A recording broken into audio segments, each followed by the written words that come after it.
All right. So one of the things that came up as we discussed this is, as you're aware,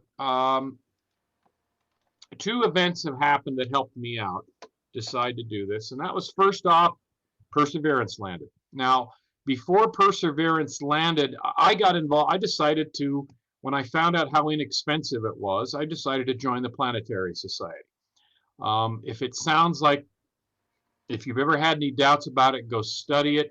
I've learned a lot about photography, Gary, on them. Probably not along the lines you're interested in, but they had some helpful stuff. Yes, Bill Nye's in charge of it, and he is a little over the top, but the podcasts are great, and the people that are on the board of the members are just, they're respected people in science. NASA pays attention to them.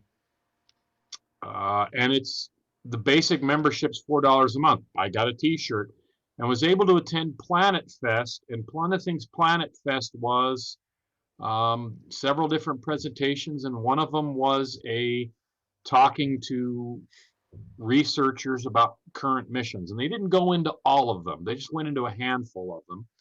And I've kind of based mine on very slightly on the format they did, only slightly different. So I thought it'd be, and it was an eye-opener. Okay, we're doing more than I thought, and we're doing less than I thought we're doing. Okay, so here we go. First one, let's start with the sun. Now, there's only two missions going. Now, when I talk about missions, I am not talking Earth-based missions. Okay, and we will not talk about what, we won't talk about Hubble. We won't talk about James Webb. We will kind of leave Earth out of this in a way. So when we're looking at orbiters and landers and rovers, well, you can't obviously have a rover and a lander on the sun, but there are two missions right now going around the sun, okay? One is the Parker Solar Probe. It observes solar wind, magnetic fields, corona energy flow.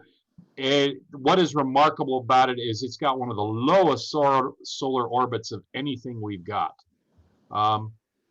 That image itself, it's provided some great images. You're going to see another one here in a minute. This image, Jake or Gary, is of Comet Neowise, and it's from Parker. It is from that. The European Space Agency, and I did not just, if I kept to NASA, this would be a really short presentation.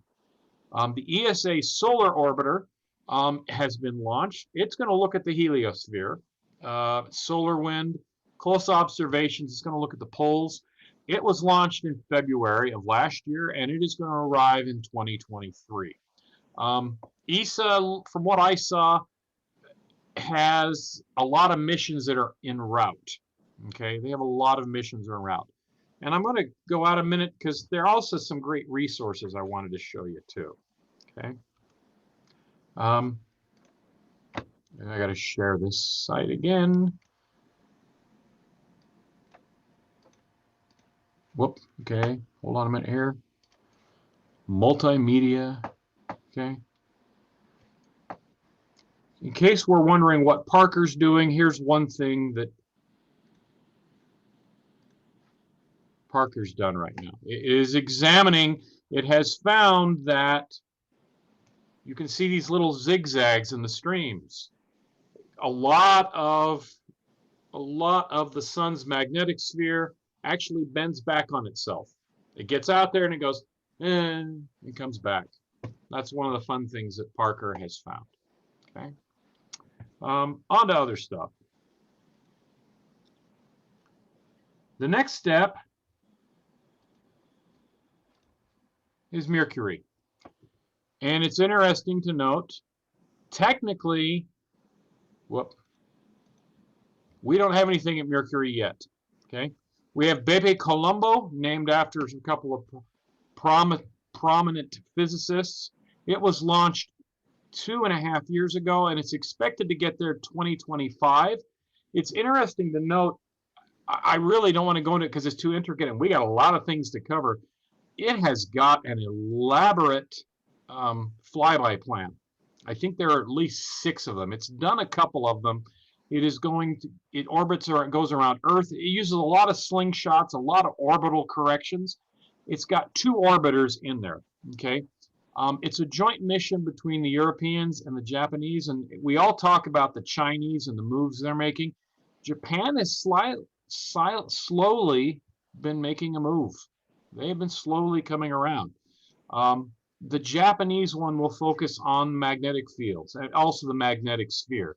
Magnetosphere, from what I read and understood, goes beyond magnetic fields. It's the actual wider influence. And this is Bepi Colombo. Okay.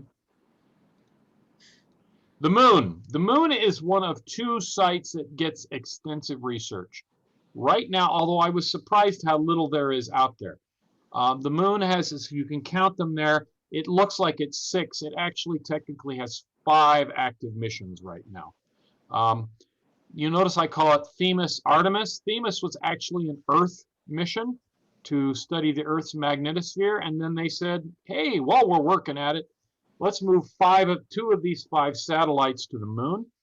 And I'm just going to put the title up there. Sorry. It's Acceleration, Reconnection, Turbulation, and Electrodynamics of the Moon's Interaction with the Sun. Sorry. It was beyond me. We've talked a lot about LRO, and then and then one that's common to you, and you can see this in this image. This is imagery from the Chinese missions. Its orbiter is Cheqiao. The rover is Xiang 4. It's on the South Pole. It's starting to drift onto the far side. It's picking up right now some interesting discoveries about, you don't want to call it the soil, you call it the regolith. It appears to be mushier. That's probably the best way I can word it. Then there is Chandrayaan 2. It was launched in 22nd July 2019. That's India. I'll be honest with you, I'm drawing a blank here. I don't know if that's linked to their crashed lander. Okay. There is also Xiang 2, which was another device that orbited the moon. It was initially intended to orbit the moon, but it's hard to explain. It's kind of floating out there under control around in the solar system. It's kind of testing out the dynamics. One list I had said it's a heliosphere orbiter. I don't know what that means, but it's kind of the rogue independent of orbiters. It's kind of like, I'll just do what I want. Okay, that's the moon. If you'll notice that, all the talk about the moon, and there's really only, if you treat Cheqiao and Xiang 4, there's really only three missions out there floating around. Okay. Venus. Venus is interesting. This is not an image of the current Venus project. Okay. This is another Parker Solar Probe image. Okay, it's a great image. The only Venus mission I could find was, all right, if you know Japanese, help me out here. Akatsuki. It's Japanese. It tried to get into orbit in Venus in December 2010 and didn't make it, and so it went back at it in 2015. It has 2 subprobes. One is Icaros. Yeah, you can guess what that's from. It is the first to use light sail technology. We do have a light sail going around the Earth right now. It takes great pictures. I would invite you to go look it up. That's another presentation. Jay, that's a presentation I'm going to work on, is the Planetary Society's light sail. I'm bummed out to find out that the Utah border is the farthest north you can go to see it, or like ISS. We're a ½ degree too far north. And then there's another one called Shinen, which is listed as the first student project to get past the Van Allen belt. The good news ends there. Akatsuki is technically in hibernation. Contact has been lost with Icaros, and Shinen never made it. Okay. This leads to an interesting post that you remember back in September when they were talking about possible phosphine on Venus, which sadly looks like it's a dead end now. NASA's administrator then, Jim Bridenstine, said it's time to prioritize Venus. So I would suspect what NASA does is they do what are called decadal surveys. Yeah, And which means what are we going to do in the next 10 years? What do we need to do in the next 10 years? I'm suspecting a Venus mission is going to pop up. Okay, they're going to start talking about that. Then there's the elephant in the room. Notice this is Perseverance here, one of the first images of a lander being photographed. Mars is clearly it's the focus. I don't even know what the other words. Odyssey's still up there. It has been out there. It's an orbiter. It has been there since 2001. There's Mars Express, that's ESA's. The European Space Agency has had some really bad luck with Mars. Okay, they've had some really bad luck. The Mars orbiter was supposed to be, the Mars Express was supposed to be part of the Beagle 2 lander, and they lost contact with it, and it took them 12 years to find out where the thing landed. It's obviously not functional. You've heard of the Mars Reconnaissance Orbiter. That helped us get images of Perseverance. Curiosity is at Gale Crater. That's been going 15 and a half years now. Okay. The people from India put an orbiter in there on November 13th, but it's interesting. Theirs is not interested in science. Theirs is interested in exploring the dynamics of Mars, of orbit, of technology, to see how you can put Mars on humans. It is not it's a technological mission. It's a, engineering mission. There is MAVEN, the Mars Atmosphere and Volatile Evolution. I think it's the methane. It's the question whether Mars has methane on it. First we thought it had it, then we thought it didn't, and lately we're thinking that, because what's happened is MAVEN picked up methane, and Mars Express didn't, okay? And what they think is it's such a low amount that it wouldn't be on Mars Express, okay? Now, page 2. ESA put in something called the Trace Gas Orbiter. I'm wrong, it wasn't the Mars Orbiter, it was Trace Gas Orbiter. We're going to talk about Schiaparelli in a minute. They did that in 2016. InSight is the last Mars, before the last flurry. It is probably a geological mission. It's seismograph and a heat sensor. It has had problems with its drill. It is currently labeled as successful, but there's some people are not. And then I hope you didn't miss out, but Perseverance was actually just in the middle of a big capstone of activities. The website I have does not call it HOPE, but United Arab Emirates sent one. They are clearly now the smallest country to have a space program.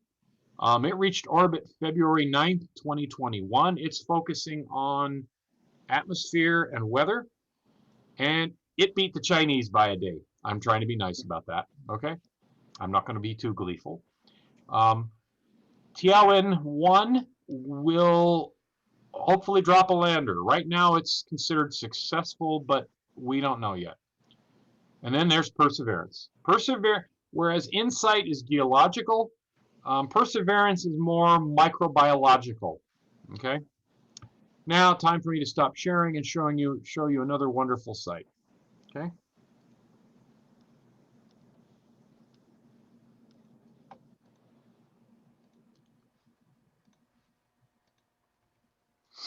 This is a wonderful site saying, where is everything? Okay. And I got to figure out how to get it going. I need to refresh it, excuse me. If I can get it to refresh, okay. It seems to have locked up, but this is a great site. It shows you where all the missions are. It's Perseverance is not that far from InSight. It is not that far from Curiosity. But this is primarily showing, and I'm trying to get this to refresh, so bear with me. Trying to figure out why I can't get it to refresh. But this is a neat site, seriously. You can see MAVEN does a circumpolar orbit. It's interesting to note. I'm going to try something here, gentlemen, see what happens here. Oh, no. Well, that's locked up on me. Okay. But it shows you what's going on in real time. You can actually, if you look at it very carefully, I'm going to call it back up again. You look very carefully, you'll see that Pleiades is over there. So it is real time. Okay. It is real time. So I apologize for that not working. As you can see, the missions from this image as of an hour and a half ago, 2 hours ago, the orbiters are on the other side right now. Okay. So back to the presentation. Some neat resources, and if you want me to send the links, I will do so. Okay. One thing that has come up to me as I've explored Mars, I want to share this fact with you. Mars, there have been, as best I could count, there have been about 48, 49 launches to Mars. Okay. Of those 48, 28 have been deemed complete successes and 7 have been listed as partial. Let me put a caveat and skip down to the last paragraph. Dawn and Rosetta were flybys, and they're counting that. They deem InSight as a success, even though it's got drill problems, and the Chinese orbiter hasn't landed yet. The first 6 were failures. The last partial was in 2016. That was Schiaparelli. That was the ESA one. Schiaparelli, trace gas. I have to go back to my previous slide here. Yeah, the trace gas orbiter was actually supposed to be part of the Schiaparelli. It was going to be up there, and then it was going to connect to ESA's orbiter. Schiaparelli didn't make it. Schiaparelli almost cratered, as far as we can tell. It crashed. From what I know of Schiaparelli, there was a signal issue. And that's why, you know, you may say, well, gee, ESA, but when I listened at this presentation for the Planet Fest, and when I'd done other reading, a lot of us sit there and we go, why is it 7 minutes of terror? Why is NASA so uptight? Because of the track record of Mars. Mars is still, and it will always be a challenge. There's a lot of Americans who still think you can control it by a joystick. No. Everything I heard from one of the people on the mission, he said it's essentially 79 math calculations. If you get one of them wrong, and if you've looked at Jezero crater area, if it came down too late, it would go smack dab into a cliff. So that's the point on Mars. Okay, in between Mars, that space between Mars and Jupiter, there's been a lot of news about it, but it's 2 little missions generating the news. I was surprised how little's going on out there. There's Hayabusa 2. There's the Japanese again. It landed on the asteroid Ryugu. It has returned a sample. I believe it's 0.3 of an ounce, which they were absolutely thrilled about. I'm trying to figure this out. 1 ounce, 0.3 of an ounce might be a Cheerio. So might be a Cheerio. OSIRIS-REx is the NASA mission. It was launched in 2016. It got its sample, and as you all are aware, and this is an image, they got an actual image of it clamping it down. There you can see on the left, there's it coming down. There's it clamping to the right. They got too much, and they've launched the sample. They think it'll be there by 2023. There is one more mission that's coming up. It will launch in October. It's called Lucy. It is named after the discovery of the first humanoid skeleton in the Great Rift of Africa. I don't know much more about why. Bepi Colombo, I said, does 6 gravity assists. This one will do several, but it's more like, hey, whereas New Horizons just shot right through the solar system, this one is stopping by and making visits. It's eventually going to stop at the Trojans out by Jupiter. Okay.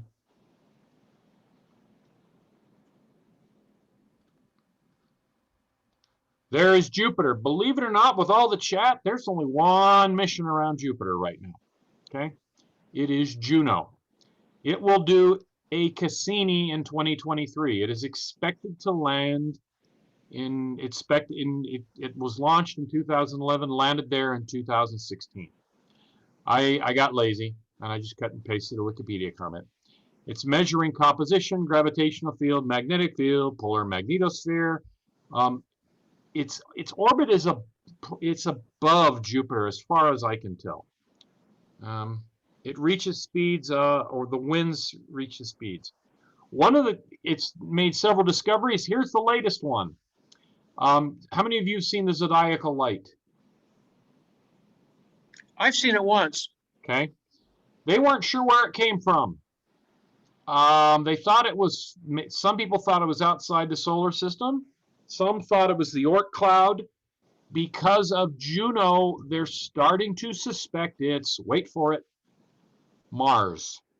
It's Mars dust is what you're seeing, is what they're thinking. Because the numbers they got from what Jupiter was the next item down the list. And they were actually seeing two things. They were seeing Jupiter wasn't clearly not giving off dust. It was also picking up Mars dust. Okay. So that's one of the things that Juno is doing. Okay. Jay, is the board meeting over? Now, What? Is the board meeting over? I've been waiting to join. We're on the program, Deb.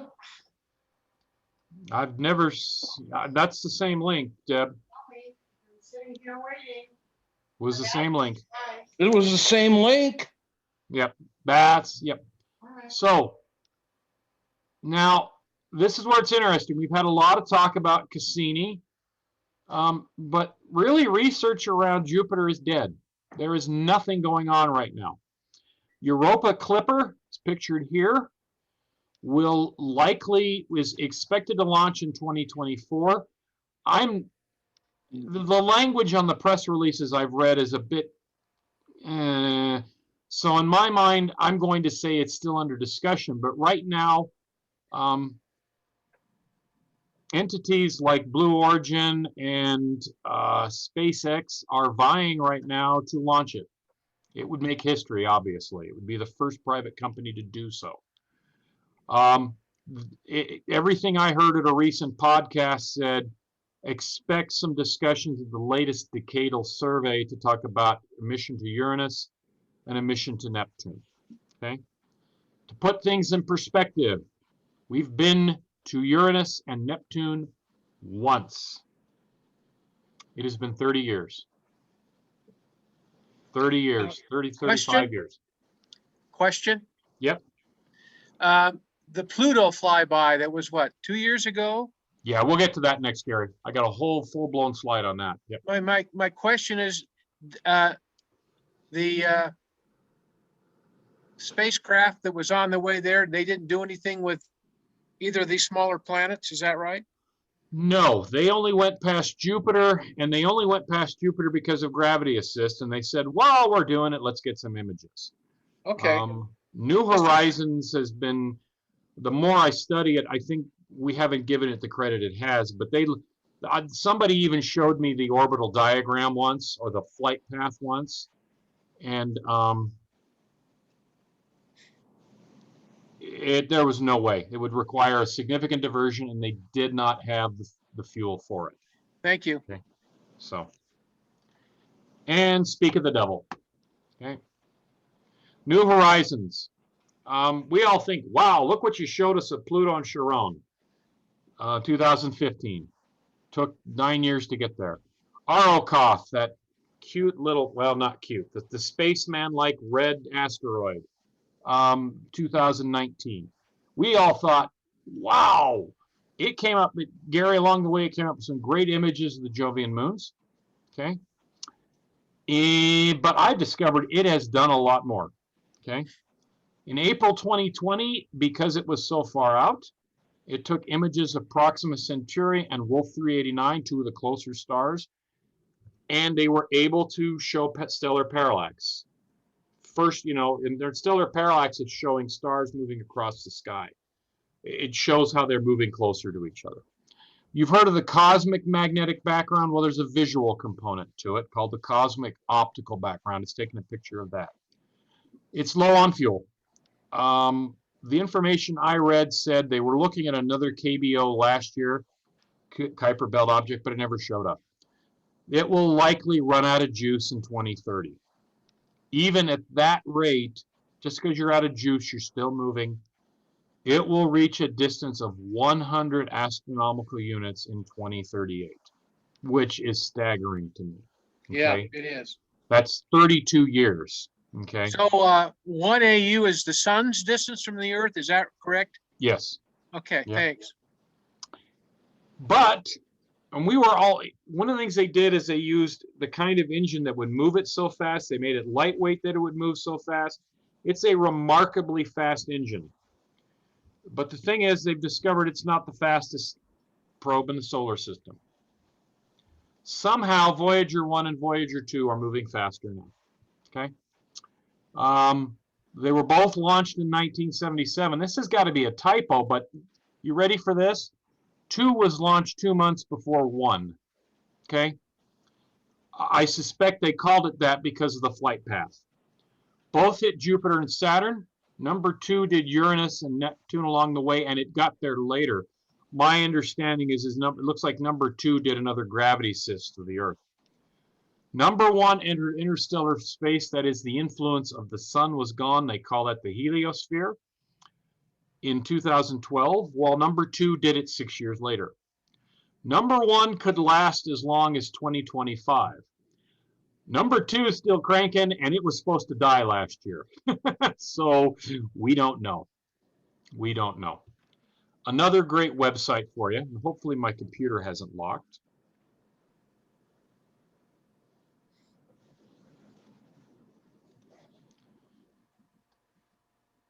I mean, I could go on with what Voyager did. So ready? Here we go.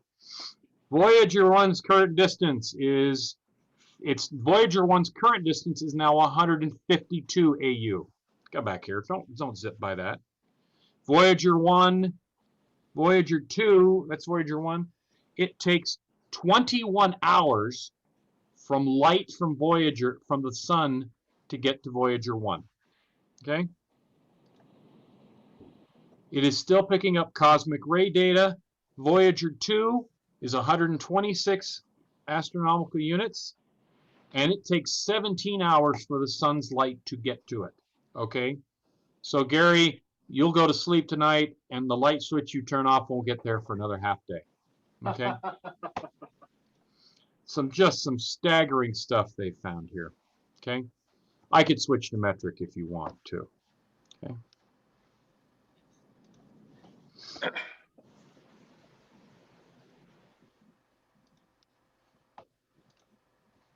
So, last slide. Just some great information to look at. This shows all of NASA stuff. I did not find an ESA database, and it looks like I need to do a Japanese database too. But one thing I want to see if this link just shows you. This says, where is Juno? But it does more than that.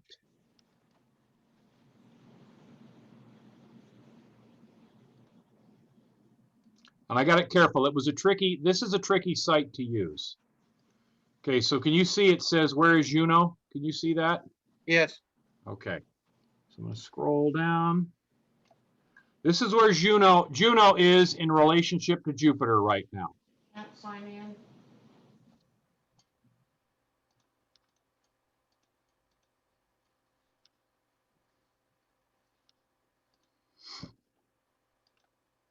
Hold on, Deb. Let me see what's going on. It's not showing you as logging in. Strange.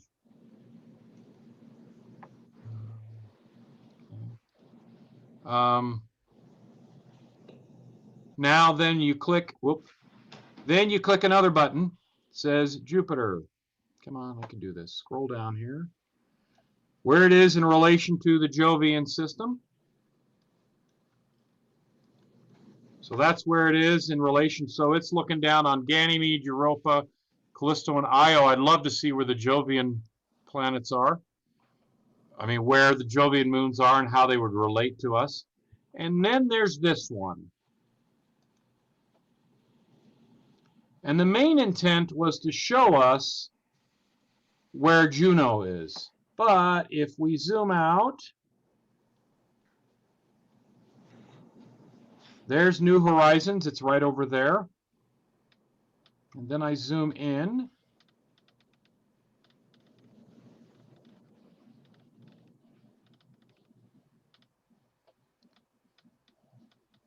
And there's OSIRIS-REx.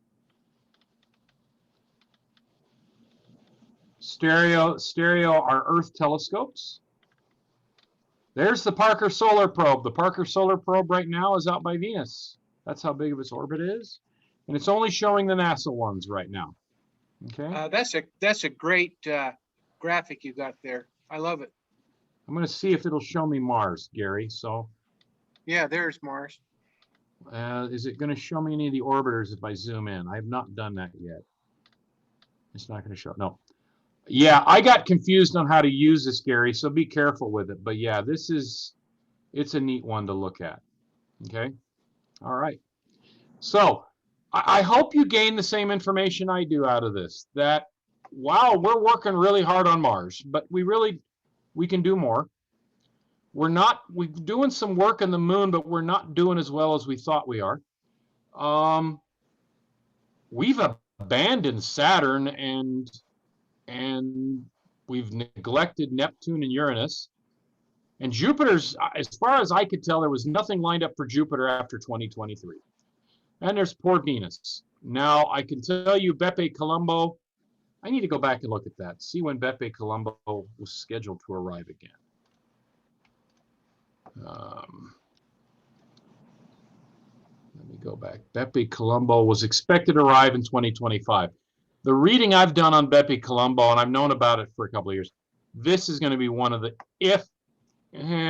with these two agencies' track records, it's going to be one of the best missions we've had in terms of data. Okay. But as you can tell, there are loopholes, and we're not doing as much. There are people who complained about Perseverance and the money we're spending. 4% of our federal budget is to space exploration, as far as I can tell. And Perseverance is a drop in the bucket in space budget, because you have to remember the space budget is part of the Department of Defense budget, and a lot of space missions are Department of Defense satellite issue related.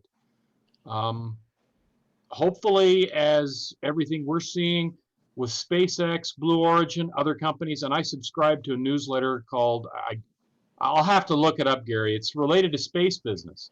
And all these companies getting involved in satellites and satellite launchings, hopefully that will drop the price a bit so that then we can start looking at adding other missions and find out what's going on in the world around us.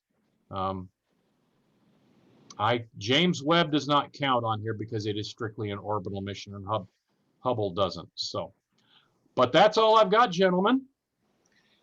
Can I just add one thing? Yes, Gary. Thank you. This was great. Real seriously. Yeah, I just wish more people had taken the time to be here. Yeah. Well, it takes a small step. It takes a small step, and I think that's just the case. Is we just got to put these together and put word of mouth out. And I think I'm going to go ahead and save this and send it out to the public and let them send it out to the group what they saw today. I'll go ahead and save it. So, and ship it out. One more thing I just wanted to add, something exciting for our family. My son-in-law, Nick, who works as an engineer for Ford, just left to accept a position with Northrop Grumman in Utah. And Northrop Grumman is building the boosters for Artemis and for the next Mars mission. Northrop Grumman is involved. The name came up, and I forgot which one. It came up and involved in 2 of these missions. Yeah. I believe they used to be called, before they took over, it used to be called Morton Thiokol. Oh, yeah. Well, that's there's an infamous passage. You heard this week that the gentleman on Morton Thiokol who said, no, don't watch Challenger, and was asked, change his mind before it exploded. Right. He passed away this week. So, oh, my land. Huh. So, yeah. An O-ring. That's right. Yep.